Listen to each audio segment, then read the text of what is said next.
ಪ್ರಧಾನ ಹಿರಿಯ ಸಿವಿಲ್ ನ್ಯಾಯಾಲಯವು ಎಕ್ಸಿಕ್ಯೂಷನ್ 203/2025 ಇದು ಹಾಸನ ತಾಲೂಕು ಕಟ್ಟಾಯ ಹೋಬಳಿ ಬ್ಯಾಡರಳ್ಳಿ ಗ್ರಾಮದ BT ಶಿವಶಂಕರ್ ಅಂತ ಪ್ರಕರಣ ಸ್ವಾಮಿ. ಇದರಲ್ಲಿ 33 ಗುಂಟೆ ಜಮೀನು 2009ರಲ್ಲಿ ಮುಳುಗಡೆ ಆಯಿತು. ಅಂದರೆ ಹೆಚ್ಚಿ ನ್ಯಾಯಾಲಯ ಉದ್ದೇಶಕ್ಕೆ ಅದು ಸ್ವಾಧೀನ ಆಯಿತು. ಸ್ವಾಧೀನ ನಂತರ ಹಾಸನ ಪ್ರಧಾನ ಸಿವಿಲ್ ನ್ಯಾಯಾಲಯದಲ್ಲಿ ಕೇಸ್ ನಡೆದು ಇತ್ಯರ್ಥ 2014ರಲ್ಲಿ ಮುಗಿತು. ಮತ್ತು ಹೈಕೋರ್ಟಿಗೂ ಸಹ ನಾವು ಅಪೀಲು ಅಲ್ಲಿ ಸಹ ನಮ್ಮ ಪರವಾಗಿ ಆರ್ಡರ್ ಆಯಿತು. ಆರ್ಡ್ರಾಗಿ ಈಗ ಸುಮಾರು 1,09,08,343 ರೂಪಾಯಿ ಈಗ ಅವಾರ್ಡ್ ಅಮೌಂಟ್ ಇದೆ. ಅದಕ್ಕೆ ಅವರು ಇಲ್ಲಿವರೆಗೂ ಸಹ ಹಣವನ್ನು ಕಟ್ತೇ ಇಲ್ಲ. ಸುಮ್ಮನೆ ಹಣ ಕಟ್ಟಿಸ್ತಾ ಇರೋದ್ರಿಂದ ಆ ಡೇಟ್ ಸುಮಾರು 15 ವರ್ಷದಿಂದ ಹಣ ಕೊಡದೆ ಒಬ್ಬ ರೈತರಿಗೆ ಈಗ ಅವರ ಜಮೀನು ಸಹ ಪೂರ್ತಿ ಮುಳುಗಡೆ ಆಗಿ ಜಮೀನು ಸ್ವಾಧೀನ ಆಗಿದೆ. ಅವ್ರ ಮಕ್ಕಳು ವಿದ್ಯಾಭ್ಯಾಸ ಆಗಿರ್ಬೋದು ಅಥವಾ ಅವರ ಜೀವನ ಖರ್ಚಿಗೆ ಏನು ಸಹ ಅವರಿಗೆ ಸಿಗದೇ ಇರೋದ್ರಿಂದ ಅವನು ಹತಾಶ ಸ್ಥಿತಿಗೆ ಶಿವಶಂಕರ್ ತಲುಪಿದ್ದಾರೆ. ಇವತ್ತು ನಾವು ಅಮೀನರ ಮುಖಾಂತರ ಅಥವಾ ಜಪ್ತಿಕಾರರ ಮುಖಾಂತರ ಇವತ್ತು ಹಾಸನದ ವಿಶೇಷ ಭೂಸ್ವಾಧೀನ ಅಧಿಕಾರಿಯನ್ನು ಇವತ್ತು ನಾವು ಜಪ್ತಿ ಮಾಡ್ತಿದ್ವಿ. ಇವರೇ ಶಿವಶಂಕರ್ ಅಂತ ಹೇಳ್ಬಿಟ್ಟು ಏಜ್ ಆಗಿದೆ, ಸುಮಾರು 60 ವರ್ಷ ವಯಸ್ಸು ಆಗಿದೆ. ಅವರು ವಕೀಲರೇ ನಮ್ಮದು ಜಮೀನು ಪರಿಹಾರ ಕೊಡಿಸಿ ಅಂತ ಕೇಳ್ತಾರೆ. ನಾವು ಇಲ್ಲಿಂದ ನೋಡಿ ಕರ್ನಾಟಕ ಉಚ್ಚ ನ್ಯಾಯಾಲಯ ಸಹ ಆರ್ಡರ್ ಮಾಡಿದೆ. ಇವರಿಗೆ 33 ಗುಂಟೆಗೆ ಇಷ್ಟು ಅಮೌಂಟನ್ನು ಡಿಕ್ಲೇರ್ ಸಹ ಮಾಡಿದೆ.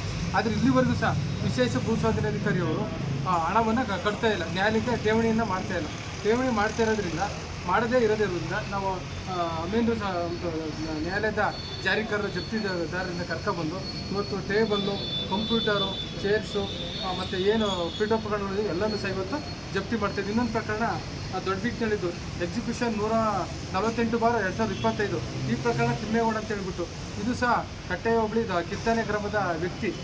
ಸೊ ಅವನು ಸುಮಾರು 20 ಲಕ್ಷ ಪರಿಹಾರ. ಸುಮಾರು ಅವರು ಸಹ 15 ವರ್ಷದಿಂದ ಕಾಯ್ತಾ ಇದ್ದಾರೆ. ಅವ್ರಿಗೆ ಇಲ್ಲಿವರೆಗೂ ಸಹ ಪರಿಹಾರ ಕೊಡ್ತಾ ಇರೋದ್ರಿಂದಲೇ ಸಹ ನಾವು ಇವತ್ತು ಜಪ್ತಿ ಮಾಡ್ತೀವಿ. ಏಕೆಂದರೆ ನ್ಯಾಯಾಲಯದ ಆದೇಶದ ಮೇರೆಗೆ ಈಗ ಜಾರಿ ಪ್ರಕರಣ ಈಗ ವಿತಿನ್ ಸುಪ್ರೀಂ ಕೋರ್ಟ್ ಆರ್ಡರ್ ಪ್ರಕಾರ 6 ತಿಂಗಳು ಕೇಸ್ ಮುಗಿಸ್ಬೇಕಾಗಿರುತ್ತೆ.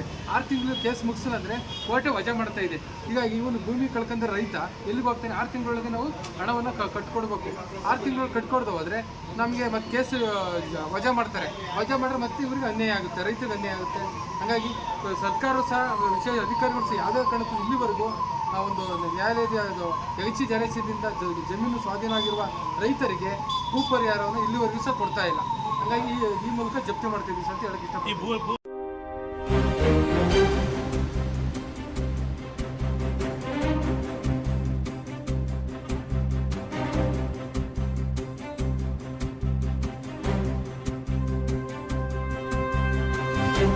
ಸುಮಾರು 20 ವರ್ಷ ಆಯಿತು. ಅಲ್ಲಿಂದ ಇಲ್ಲಿವರೆಗೂ ನಮಗೆ ದುಡ್ಡು ಏನೂ ಕೊಟ್ಟಿಲ್ಲ.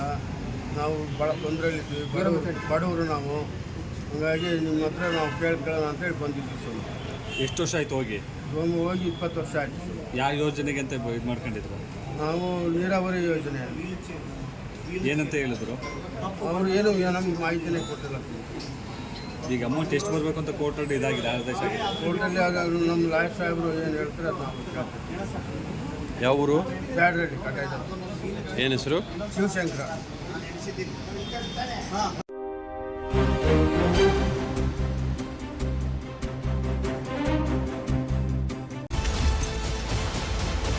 ವಿಶಾಲ ಕರ್ನಾಟಕ, ಇದು ಸ್ವಾಭಿಮಾನಿ ಕನ್ನಡಿಗರ ಪ್ರತೀಕ.